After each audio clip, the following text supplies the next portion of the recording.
Hey everybody, it's Jason Blah here, and yes, it is Monday again, so it is time for a little more training footage. Again, I think I only got like one PR today, but you know what? When you get to where I'm at in the game, especially with all the cardio I'm doing, I did 2.5 hours on my bike yesterday because that render took so long. I'll take an extra rep where I can get it. It ended up being on my behind the neck press.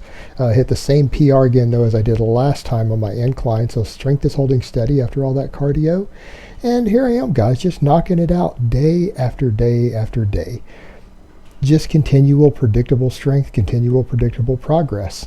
No beast mode, no overhyped nonsense, no complexity, just very simple, slow, linear progression, just getting it done. And a lot of people find this type of training boring to the point where they're like, you're not making any progress, guys. When I started doing this style of training months ago, I had more fat, less muscle, and I was weaker than I am now, and I was doing less cardio, so I didn't have the conditioning I have now. So I'm just making continual progress, and I'm happy with that, because at 39, for me to come in and look at my stuff and say, hey, I made progress on one lift this week, hey, I made progress on another lift the next week, just rep after rep, pound after pound, that's fantastic. I'm happy to get that, guys. I'm not a noob lifter anymore. I'm not a novice. So if I go up 3 reps on my incline bench with this weight over time, and then I can add another 10 pounds on it, that's progress, guys, especially considering that I'm actually slowly getting leaner while doing that. I'll take it. And so it's kind of funny that people are like, you're not doing enough volume to make progress, but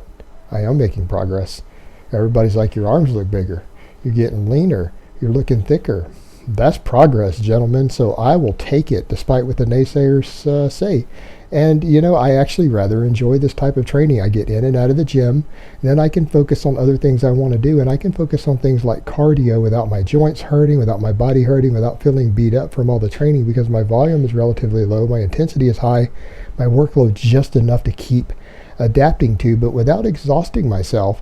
And then it lets me put efforts into things like my cardio, which I really need more endurance. I'm getting older, guys. For me, my heart health is really important. So for me to get in and do that cardio every day is more important than my gains in the weight room. But this is clearly working. And the great thing is I don't get sore. I don't get tired. I don't get fatigued from it. I just come in and make progress. And I just keep adapting and growing. I keep moving forward. And that's really the best that any of us could ask for. So yeah, it's been good. I'm just going to keep doing what I'm doing, and I think what I'm going to stick with at this point on all my big compounds, when I get to 8 reps, I'll add a little bit of weight, start with 5, and reset it on just that slow progress. And then the isolation movements like this, obviously I'm going to try to get to 10 reps. And when I can repeatedly do 10 reps of the weight, I'll increase the weight a little bit. And I don't want to go under about 6 to 7 on the isolation, and I don't want to go under 5 on the big compounds if I can avoid it. So that's kind of the ranges I want to stick with. That's generally kind of, if you're going to do one strong set, being right in that strength range is really ideal for balancing hypertrophy with strength if you're going to keep the volume really limited, at least just in my life experience. So I'm just going to keep doing what I'm doing.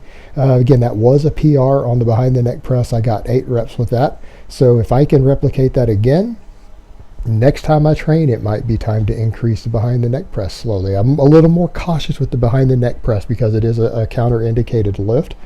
Some personal training organizations feel it's a dangerous exercise, and yes, it is a potentially dangerous exercise. It's one that you need to practice great care with, but it's one that has tremendous benefits if you can do so safely, which is why I do it. Because honestly, if you go look at a lot of the data out there, these face pulls combined with the behind the neck press should actually give you pretty solid overall shoulder development. And I know I'm not the biggest fan of EMG studies out there, and I know a lot of people aren't either for obvious reasons of the limitations that they have.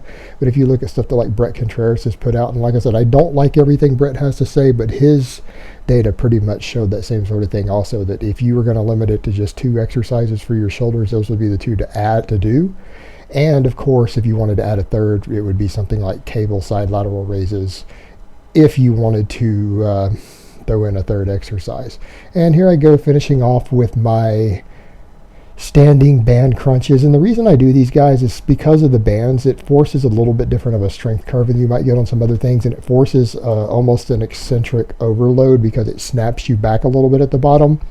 And for me, I use this to balance out my deadlifts. My deadlifts are One of my most, if not my most important exercise to me right now, performance-wise, and this is a fantastic accessory for the deadlift because it builds the stabilizers and builds your core in a way that will give you better stability on the deadlift. And for someone like me who's really focused on beltless deadlifting, having my own core and abs work as a belt for me is really important. And exercises like this allow me to get away with a beltless deadlift and feel like I don't really need one for any reason, so that I just build that total raw strength.